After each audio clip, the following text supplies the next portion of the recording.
로마서 13장에서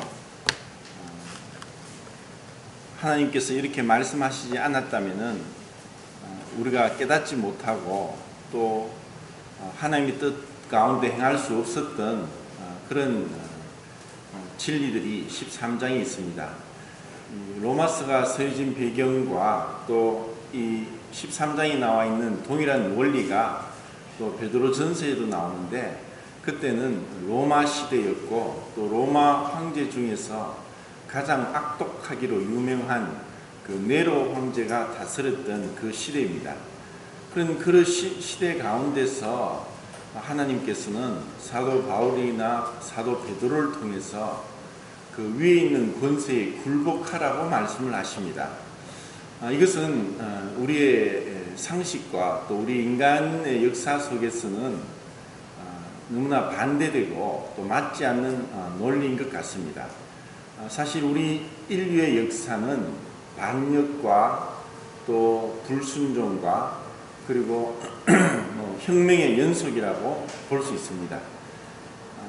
이것은 인간이 남을 다스리는 그러한 권세를 가지게 되었을 때 정말 포악해지고 그 안에 숨겨져 있던 죄성이 막 드러나는 것이 바로 이 권세가 아닌가 그런 생각을 합니다.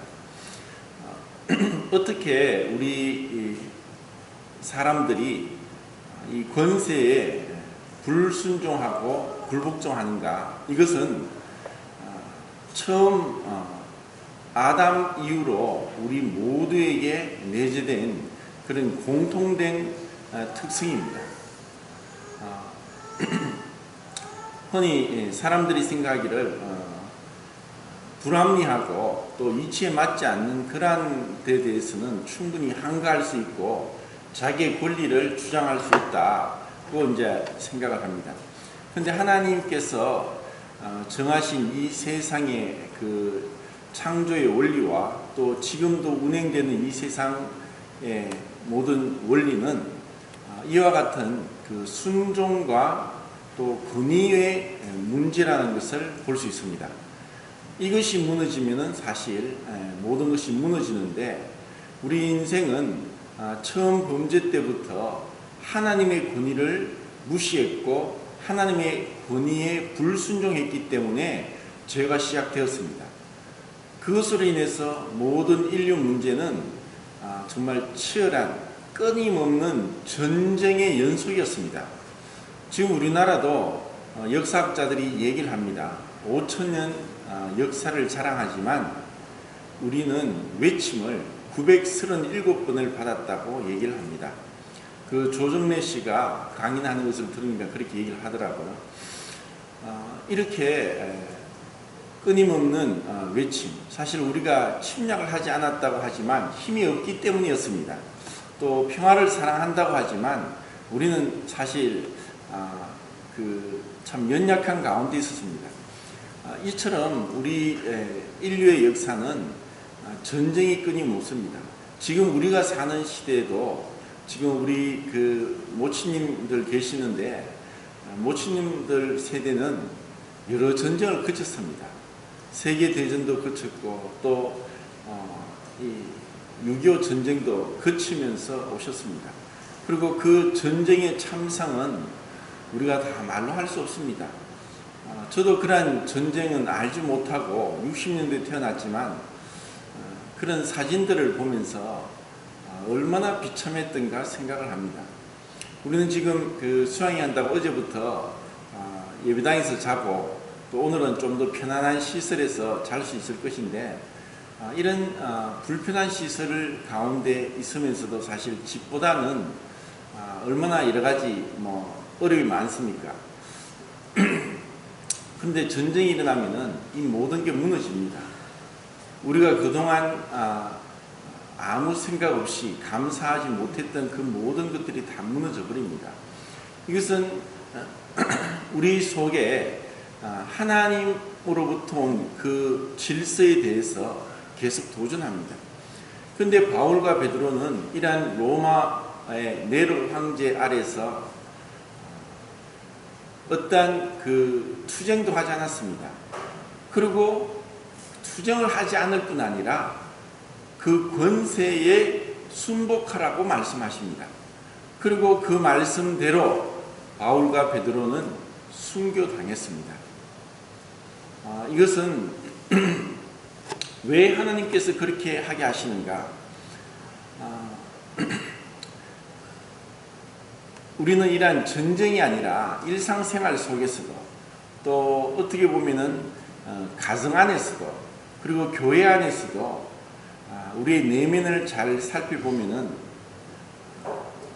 못마땅해 하고 내 생각과 맞지 않고 또 내 마음으로도 스스로 거스르면서 이런 주어진 부모에 대한 권위 그리고 사회의 여러 관계 속에서 일어난 권위에 대해서 진정으로 마음으로 순종하기보다는 어떤 사회적인 이익관계나 또 이런 면에서 표면적인 순종을 할 때가 많습니다. 근데 하나님은 그런 것을 원치 않습니다.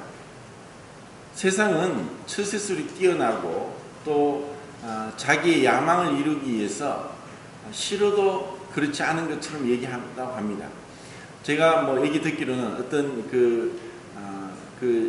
저희 자매 그 병원에 근무하는 그 임 선생의 그 오빠가 5명이 있는데 그 중에 뭐 넷째 오빠가 굉장히 처세술이 뛰어나고 사업도 크게 하고 직원도 몇백 명이 되고 하는 그런 큰 회사를 운영하는데 우연하게 그쪽 사무실에 가게 되었는데 가면서 전화를 했대요. 전화를 하니까 그 오빠가 이제 전화를 하고 그래 알겠다 빨리 오너라 하고 지금 회의실에 있다 하고 이렇게 회의실로 가는데 전화를 끊은 줄 알았는데 전화가 안 끊긴 거예요.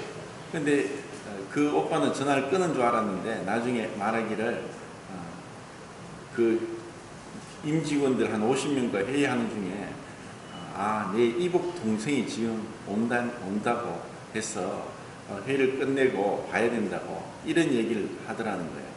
그래서 그 얘기를 듣고 참 그런 줄 알았지만은 자기 오빠가 자기를 다른 사람한테 부끄럽게 생각하고 이복 동생이라고까지 얘기를 하는 것을 들을 때 얼마나 비참하겠습니까? 그런데 그 오빠들 중에 제일 자기를 잘 챙겨주고 위해주고 한답니다.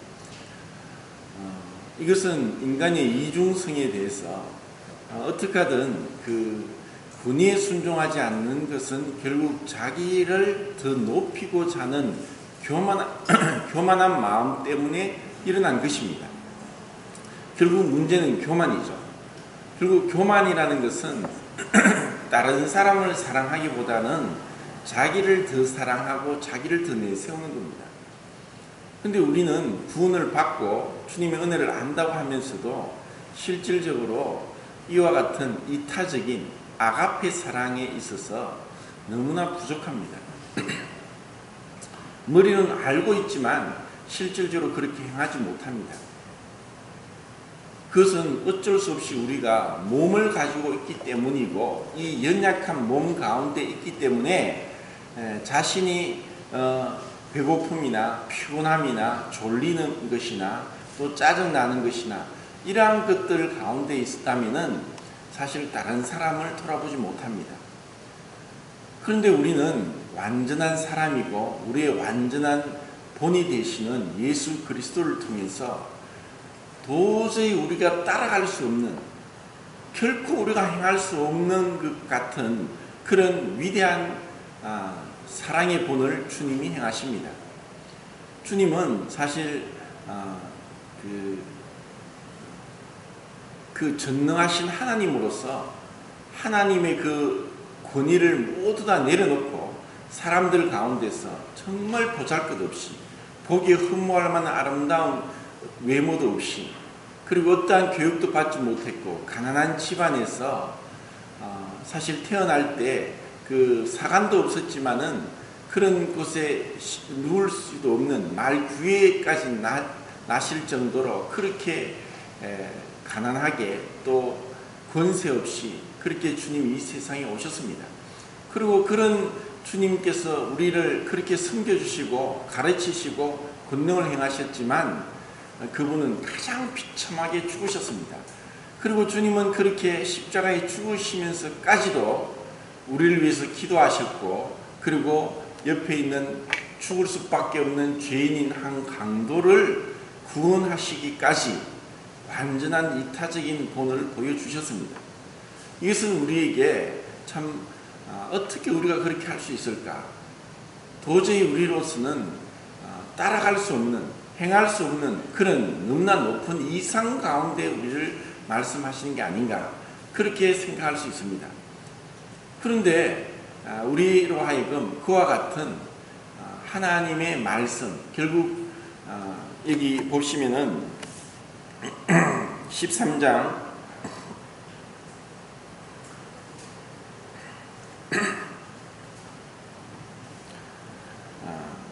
8절에 피차 사랑의 빛 외에는 아무에게든지 아무 빛도 지지 말라. 남을 사랑하는 자는 율법을 다 이루었느니라. 간음하지 말라, 살인하지 말라, 도둑질하지 말라, 탐내지 말라 한 것과 그 외에 다른 계명이 있을지라도 네 이웃을 네 자신과 같이 사랑하라 하신 그 말씀 가운데 다 들었느니라. 사랑은 이웃에게 악을 행하지 아니하나니 그러므로 사랑은 율법의 완성이라. 결국 하나님의 계명 율법의 핵심은 네 이웃을 네 자신과 같이 사랑하라는 것입니다. 그러면 그 사랑은 내가 생각하기에 합당하기 때문에, 사랑할 만하기 때문에 사랑하는 것이 아니라 하나님의 명령이기 때문에 사랑하는 것이고, 또 그 사랑의 근본은 그 사람, 내 자신보다 상대방을 더 생각하기 때문에 그 사람을 사랑하는 것입니다. 상대방보다 내 자신을 더 이익과 내 자신의 야망과 목적과 쾌락과 내 자신의 그 판단을 더 중요시할 때, 그때 남을 해치게 됩니다. 그리고 지금 13장 1절에 나오는 말씀처럼 각 사람은 위에 있는 권세들에게 복종하라. 이렇게 하신 말씀도 그 위에 있는 권세들이 합당하게 정말 우리를 사랑하고 우리를 다스리기보다는 자신의 야망을 위해서 다스리는 것이 많습니다. 그런데도 이런 그 위에 있는 권세들이 아무리 포악하고 또 합리적이지 않고 그리고 너무나 잔인하게 다스릴지라도 절대로 한 가지 안아야 되는 이유는 그들도 사랑해야 되기 때문입니다. 그들이 나를 괴롭힌다고 해서 똑같이 대하는 것이 아니라는 것입니다. 왜냐하면 12장에도 말씀했듯이 심판은 하나님께 있습니다.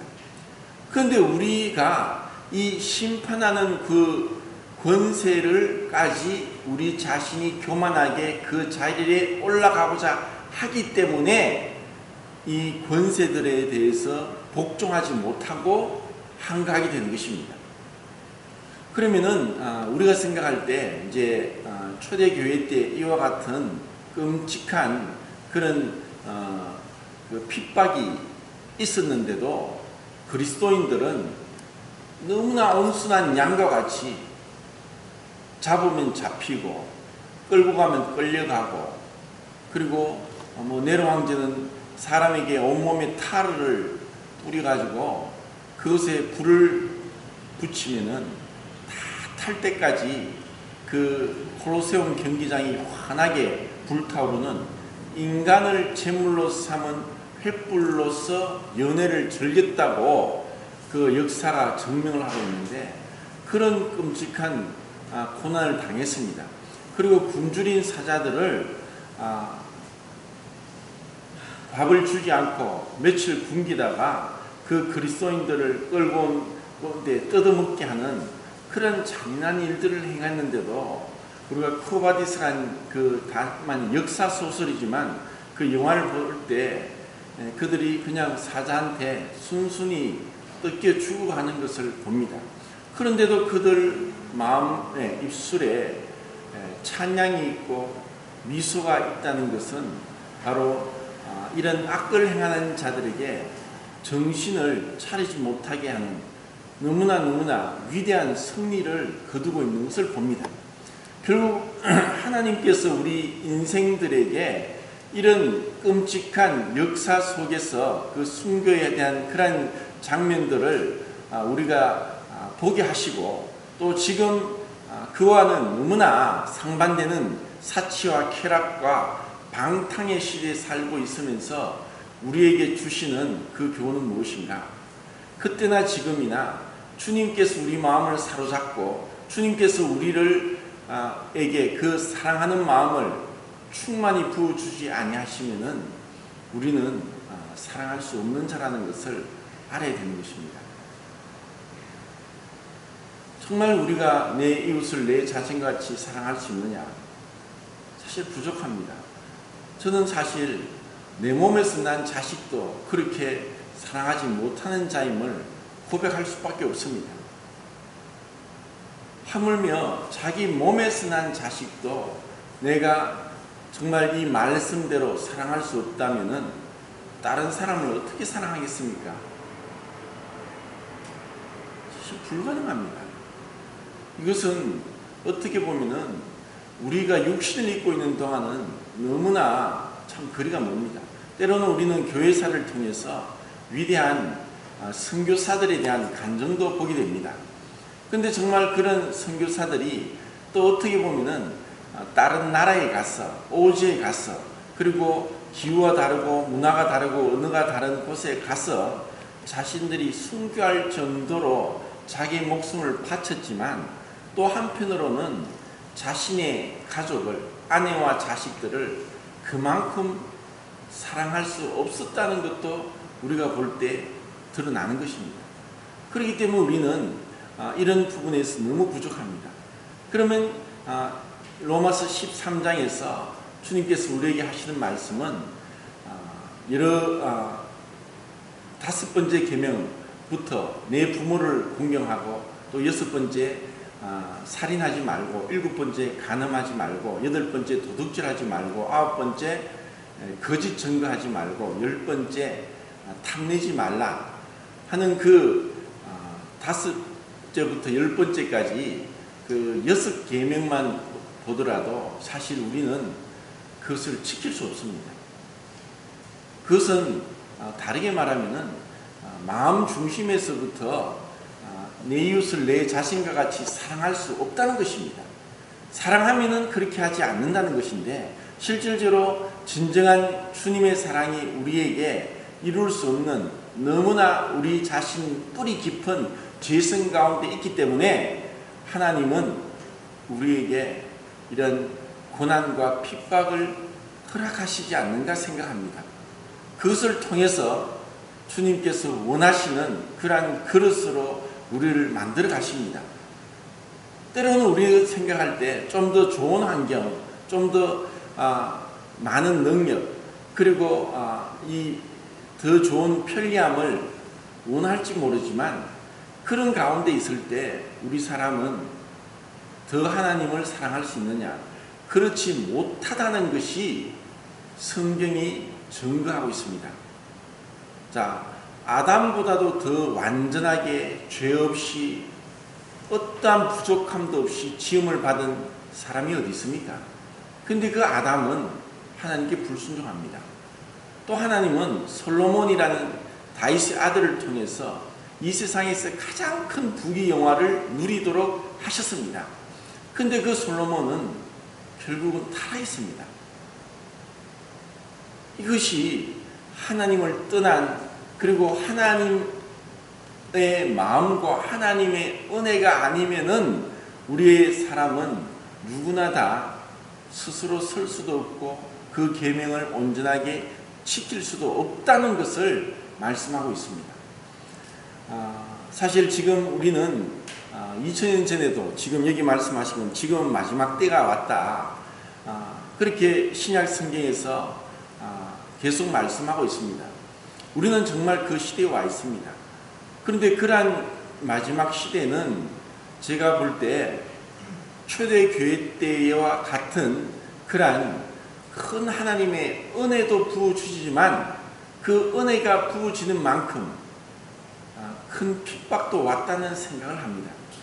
요한계시록에 있는 그 7년 대환란을 사실 우리가 얼마나 통과할지 그냥 단순하게 환란 전에 우리는 휴거한다고 그렇게 쉽게 얘기할지 모르지만 그 시점이 언제인가? 흔히 어떻게 하나님이 그리스도의 신부를 그렇게 환난 당하게 내버려 둘 수 있는가 할지 모르지만 그 논리는 잘못된 논리입니다. 왜냐하면 주님의 가장 뛰어나고 사랑받던 제자들은 사도 요한을 제외하고는 다 순교당했습니다. 그럼 하나님이 그들을 사랑하지 않았기 때문입니까? 바울과 같은 위대한 사도는 동일하게 순교를 당해 죽습니다. 하나님께서 바울을 좀 더 살도록 내버려 두셨다면 더 많이 복음이 전거되지 않았겠습니까? 근데 우리는 그것을 다 설명할 수 없습니다. 우리는 좀 더 편안한 것을 찾으면서 오늘날 이 시대는 라오디게아 시대가 되었습니다. 나는 부자다, 부야에 부족한 것이 없다고 스스로 자만하고 그리고 하나님의 은혜를 은혜되이 여기지 못하고 하나님을 향하여서 열심을 품고 주를 섬기고 부실하여 게으르지 말고 주님 앞에 나오라고 하는 그 말씀을 등한히 여기고 있습니다. 하나님 말씀보다는 내 자신의 생각과 내 자신의 이익을 더 따르고 있습니다. 우리가 지금 인원이 얼마 안 되지만 정말 그렇게 기도하고 광고했지만 100% 참석이 안 됩니다.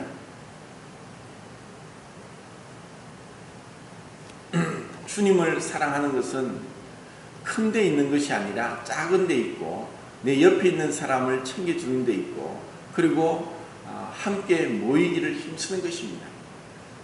진정한 교회의 모습은 공동체입니다. 초대교회 때 성령이 임했을 때 니끝 내 것 없이 그냥 다 내어주면서 서로 고르게 평균되게 물질을 나누면서 연약한 자를 돌아보았던 것이 초대교회 때 성령이 강림하시고 일어난 일이었습니다. 그런데 오늘날은 그와 같은 것은 사실 너무너무 불가능한 요연한 길에 불과합니다. 왜냐하면 우리는 너무 배부릅니다. 부족한 것이 없습니다. 조금만 어려워도 불편합니다. 실제로 사실 2주 연속 계속 이 폭염이 계속되고 있습니다. 밤에는 열대야 현상이 일어납니다. 잠도 제대로 못하고 너무 지치고 입에서 그냥 덥다 소리와 왜 이렇게 하냐 짜증과 또 불평이 많이 일어납니다. 그런데 이것은 곧 지나가 버립니다. 이제 다음 주 지나고 하면은 찬바람이 불게 될 것입니다. 여기서 또 주님 말씀하십니다. 11절에 또한 너희가 이 시기를 알거니와 자다가 깰 때가 벌써 되었으니 이는 이제 우리의 구원이 처음 믿을 때보다 가까워졌습니다. 밤이 깊고 낮이 가까웠으니 그러므로 우리가 어둠의 일을 벗고 빛의 갑옷을 입자. 주님께서 바울을 통해서 말씀하셨던 것이 이제 점점 가까이 오고 있다는 것. 그것은 누구도 부인할 수 없습니다. 그리고 어떤 의미에서는 우리는 그렇게 생각하지 않으려고 하고 또 그것을 알고서도 구태여 내 머리에서 외면하고 지워버리고자 하는 생각이 있습니다. 그것은 뭐냐? 정말 주님 앞에 서서 내 자신의 모든 일을 오늘 아침에 보내드린 말씀처럼 자기 자신의 일을 그 하나님 앞에서 사실대로 보고하고 사실대로 다 말하게 될 그 날을 우리는 애써 외면하고 잊어버리고 알고는 있지만 그 알고 있는 말씀대로 준비하지 않는 것이 가장 큰 문제가 아닌가 이런 생각을 합니다. 그렇게 생각한다면 우리의 삶의 짧은 순간에서도 진실되고 또 성실하게 그리고 충성되게 인내하면서 다른 사람들에 대해서 관심을 가지고 그리고 나의 삶의 목적이 내 자신이 아니라 주님 말씀이고 주님께서 분부하신 나에게 주어진 환경에서 주님께 순종하고 나가는 것일 것입니다. 이것을 우리는 배우기를 원합니다. 이것을 이제 어제부터 이제 오늘 24시간이 아닌 더 짧은 시간을 있었지만은 다 쉬고 싶고 편안한 걸 원합니다. 그런데 누군가는 섬기고 있습니다. 그리고 누군가는 희생하고 있다는 것을 생각하면은 참 그렇게 섬길 수 있는 것도 은혜고 또 섬김을 받는 것도 은혜지만 더 우리가 가까이 가서 진실된 마음을 나누고 교제하기를 참 바랍니다. 이것을 위해서 우리는 이 수양의 기간을 갖는 것입니다.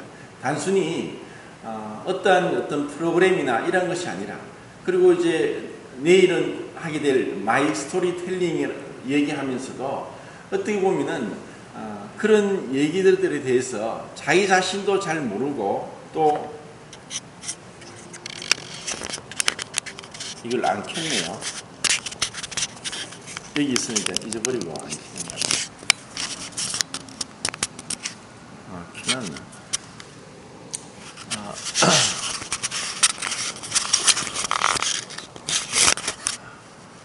우리 자기 자신을 드러내지 않고 또 감추는 것도 어떻게 보면은 너무 계산적이고 이기적인 그런 가운데 그렇게 하는 것입니다. 우리에게 언제 정말 감동이 있고 또 언제 더 연합이 있고 더 친밀해지느냐, 그것은 우리가 솔직할 때이고 그리고 그것은 내가 스스로 계산한 가운데 꾸민 가운데 또 다른 사람의 눈치를 보고 하는 것이 아니라는 것입니다. 그것은 우리 자신에게도 정말 중요합니다. 왜냐하면 우리가 빛 가운데 나갈 때 다 우리는 온전하지 못하지만 하나님의 빛의 은혜 가운데서 우리가 치유받기 때문입니다.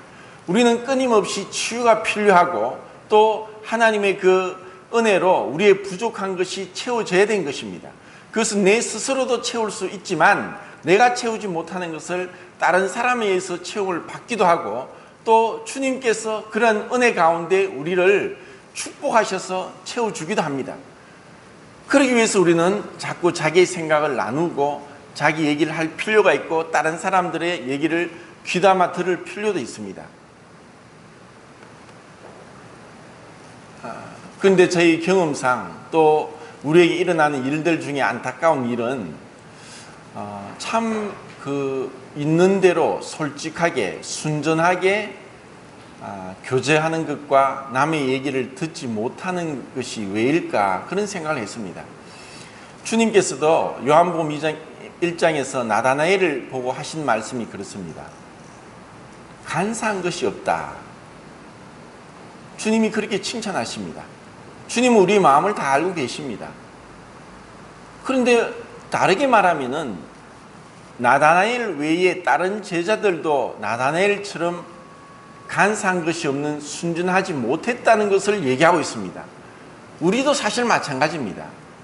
그런 순전함이 없기 때문에 마치 물이 흐리니까 빛이 투과되지 못하고 들어가지 못하는 것 같습니다. 물이 맑으면은 그 빛이 더 밑에 수면 아래까지 내려갈 수 있습니다. 그런데 물이 맑지 못한 거예요. 그러니까 빛이 더 안에까지 들어가지 못합니다. 우리 자신이 하나님 앞에서 더 솔직하게 정직하게 순전한 마음으로 나온다면은 주님의 빛이 우리 안에까지 비춰 들어와서 우리의 연약함을 우리의 죄를 치유해 주실 것입니다. 이것을 우리는 공동체에서 교회 생활에서 다른 사람의 관계에서 이것을 배워나가는 것입니다.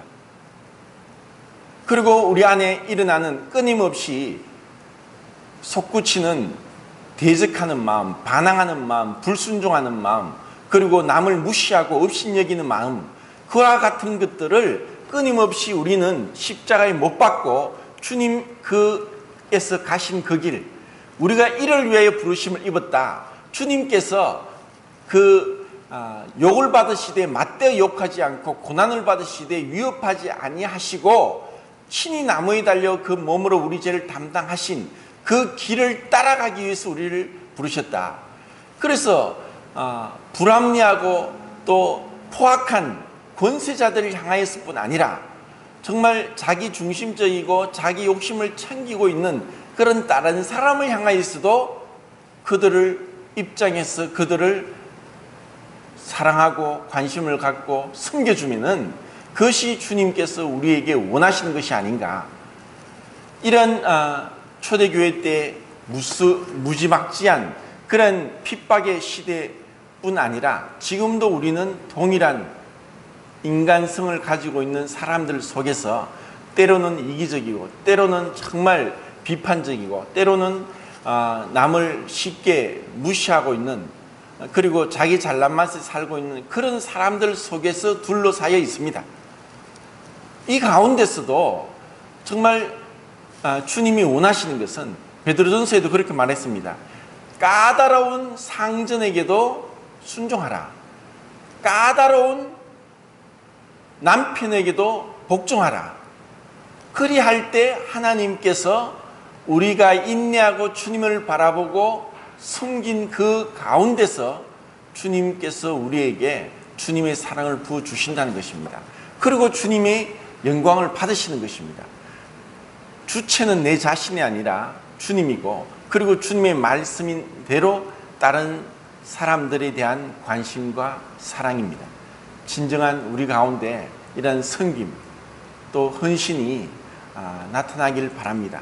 짧은 수양의 기간이지만 이 짧은 수양의 기간 동안 정말 주님이 말씀하신 대로 순종하고자 하는 마음, 그리고 정직하고 솔직하게 내 자신을 오픈할 수 있고, 그리고 그러한 연약함을 보고 함께 울고 함께 기뻐할 수 있는 그런 모습들이 일어나길 바랍니다. 그럴 때 흔히 그런 얘기를 합니다. 왜 인원이 얼마 안 되는데 100% 참석하지 않는가 하고 낙심될 때가 있습니다. 그럴 때 지금 있는 사람도 내가 더 사랑하고 가까이 가지 못하는 게 나의 한계가 아닌가, 그런 것을 보지 말고 지금 있는 사람이라도 더 가까이서 교제할 수 있고 더 알아갈 수 있고, 그리고 주님 말씀대로 순종할 수 있다면은 그때 성령께서 우리를 통해 역사하실 것입니다. 주님께서 우리의 모든 그 부흥과 또 우리의 삶 가운데서 승리를 주장해 가십니다. 그러한 주님을 늘 바라볼 수 있길 바랍니다. 이런 여러 가지 낙담되는 환경 속에서도 주님을 바라본다면은, 또 주님이 우리 안에 말씀하신다면은 우리는 힘을 얻을 수 있을 것입니다. 주님이 얼마나 우리에게 아름다운 은혜를 주셨는가, 그리고 또 우리가 섬길 수 있는 이런 성도들을 주셨는가, 또 연약하지만 그 가운데서 주님께서 얼마나 참 은혜를 주셔서 구원받고 세상 가운데 분리되고 이렇게 몸된 교회에서 함께 할 수 있는가. 이것은 천국의 한 부분이고, 천국에서 더 많은, 더 예측할 수 없는 더 오랜 시간 동안 더 다양한 사람들과의 친밀한 영원한 교제를 누리기 위해서 지금 우리는 연습하고 있습니다.